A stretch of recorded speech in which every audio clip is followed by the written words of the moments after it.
ابھی ہم نے آئی تھنک پچھلے 5-6 سالوں میں دیکھا کہ جو ریلیجس کانٹینٹ ہے وہ بھی ڈیجیٹل پہ بہت زیادہ رائز ہوا. پرابلی ڈاکٹر اسرار کو شاید لوگ ان کے ٹائم پہ اتنا نہ سنتے ہوں جتنا اب ان کی شارٹس اور ریلس اور وہ چیزیں آ رہی ہیں. اس کی بنیادی آپ کو کیا وجہ لگتی ہے کہ یہ جو اچانک ایک رائز ہوا ہے, وہ یوتھ کلب والے بوائز ہوں, مفتی مسعود ہوں, انجینئر صاحب ہوں, ساحل, بڑا خوش آئند ہے, بہت خوش آئند ہے کہ اسی میں جہاں پہ ٹھیک ہے وہ اختلاف اپنی جگہ پہ کہ یہ پھر اپنی 1.5 انچ کی مسجد یہاں پہ بھی بنانی شروع کر دی ہے, لیکن ایٹ لیسٹ ڈسکشن تو شروع ہو گئی ہے نا. اس دن ایک صاحب آئے اور انہوں نے بڑی پیاری بات کی کہ مجھے یہ کہتے ہوئے بالکل بھی شرم محسوس نہیں ہوتی کہ میں نے دین اپنے بیٹے سے سیکھا. اب ہمارے بچپن میں ہم کبھی بھی یہ نہیں سن سکتے, امیجن بھی نہیں کر سکتے. اور آج اگر یہ چینج ہو رہا ہے کہ اس نے مجھے کتنے میرے کانسیپٹ کلیئر کیے, کتنی میں نے اس سے باتیں سیکھی, تو ڈسکشن تو سٹارٹ ہو گئی ہے نا. سب اپنی اپنی جگہ پہ جو ایک کام کر رہے ہیں نا کہ جو اویئرنیس دے رہے ہیں, بس ہر چیز کو نا میانہ روی کے ساتھ کرنا ہے. خیر الامور اوسطھا, بہترین کام ہوئے جو میانہ روی کے ساتھ کیے جائیں. اتنا اندھے بھی نہ ہو جاؤ نا کہ انسان کو غلط چیز بھی غلط نہ لگے. سب سے بڑی بدی کیا ہے کہ جو آپ کو پتہ ہی نہ ہو کہ یہ بدی ہے, اور سب سے بڑی بدی کیا ہے کہ میں دوسرے سے بہتر ہوں. یہ شیطان کا بھی ڈائلاگ تھا, اور اسی لیے اس کے ہزاروں سالوں کے سجدے ضائع ہو گئے.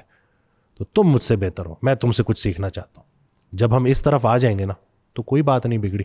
اور ڈسکشن کے لیے اگر ہم کر رہے ہیں تو ٹھیک ہے, اگر ہم کسی کو ہرانے کے لیے کر رہے ہیں تو وہ غلط ہے. لیکن ڈیجیٹل پہ تو again not naming any scholars, 90% تو آپ کو یہی دیکھنے میں آتا ہے کہ یار مطلب میرے سے کوئی جیت نہیں سکتا. میں نے ایٹ لیسٹ آئی تھنک کوئی 2-4 اسکالرز ہوں گے جو کہیں کہ یار میں ایگری نہیں کرتا بٹ شاید میں اس کے اوپر ریسرچ کر لوں گا جا کے. وہ جو ایک ہوتا ہے نا کہ آپ ایٹ لیسٹ, لیکن یہاں تو ہمیں اتنی ریجڈٹی نظر آتی ہے. اپنی ذات کے ساتھ زیادتی ہے نا, کس کا نقصان. بٹ آپ کو لگتا ہے یہ مطلب صحیح بات ہے, آپ کو بھی نظر آتی ہے؟ بالکل بالکل. اور اس کے اوپر میں نے بھی آپ کو جو واقعہ سنایا کہ ایک جرنلسٹ تھے, ان کو پتہ چلا کہ اس وقت یہ 70s 80s کی بات ہے کہ جو بھی واسف صاحب سے ملتا تھا ان کا فین ہو جاتا تھا. تو کہتے ہیں میں نے بھی بڑی کتابیں پڑھی تھی تو میں بھی چلا گیا اور میں نے جاتے ہی بحث چھیڑ دی. اب واسف صاحب سمجھ گئے کہ یہ تو آیا کسی کچھ مقصد کے, بحث جیتنے کے لیے آیا, سیکھنے کے لیے نہیں آیا. تو انہوں نے بڑی پیاری بات کی کہ محترم آپ مجھے اپنے علم سے شکست نہ دیں, آپ مجھے اپنے اخلاق سے فتح کر لیں. اور اخلاق کی جو فتح ہے نا اس میں کسی کی شکست نہیں ہوتی.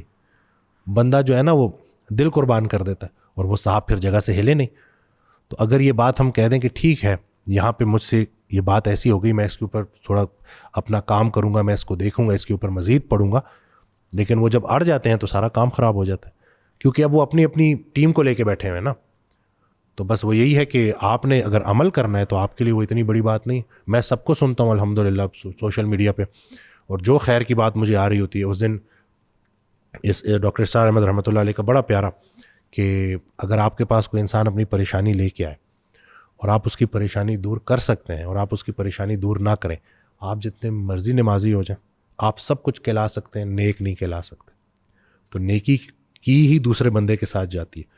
تو اگر ہم نے سب کو ہی ملٹیپلائی بائی 0 کر دیا, کوئی کہتا ہے مزارات پہ جا رہا ہے یہ ٹھیک نہیں ہے, کوئی کہتا ہے کہ گستاخ ہے یہ ٹھیک نہیں ہے, تو پھر ٹھیک کون ہے؟ تو یہی ہے نا کہ ان چیزوں کو ابھی ہم نے سمجھنا ہے کہ اور سب کو اکٹھا کرنا ہے. اس کی ابھی ہم اس دور سے گزر رہے ہیں نا, ایک ایولیوشن کا. ایگزیکٹلی. جتنے بھی عظیم کام ہیں وہ غیر عظیم زمانوں میں ہوتے ہیں, آہستہ آہستہ کر کے سارے ایک جگہ پہ آئیں گے. وہ حضرت کہتے تھے نا کہ جب کشتی ڈوبنے لگے نا تو کشتی کے اندر لڑنے والے ایک دوسرے کو گلے لگا کے اسی اللہ کو پکارتے ہیں.